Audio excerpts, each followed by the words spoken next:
আসসালামু আলাইকুম। পাকিস্তানের বিপক্ষে প্রথমবারের মতো টেস্ট জয় পেয়েছে বাংলাদেশ। রাওয়ালপিন্ডি টেস্টে বাংলাদেশের জয় 10 উইকেটের বিশাল ব্যবধানে।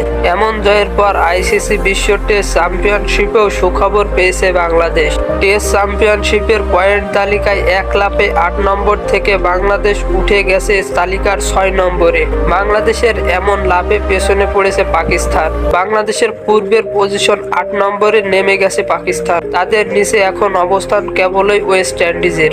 বাংলাদেশ বনাম পাকিস্তানের দ্বিতীয় টেস্ট ইনিংস কবে এবং কখন এবং কত তারিখে হবে সম্পূর্ণ থাকছে ভিডিওর বাকি অংশে। ভিডিওটি না টেনে অবশ্যই সম্পূর্ণ দেখুন। বাংলাদেশ বনাম পাকিস্তানের দ্বিতীয় টেস্ট অনুষ্ঠিত হবে আগামী 30শে আগস্ট থেকে। প্রথম টেস্ট জয়ের খুশিতে আবারও মাঠে নামছে যাচ্ছে টাইগাররা। কিন্তু একটা দুঃখের বিষয় যে দলে থাকছে না বিশ্বসেরা অলরাউন্ডার সাকিব আল হাসান। তার এই দলে না থাকার কারণ সাকিবের বিরুদ্ধেও করা হত্যা মামলা।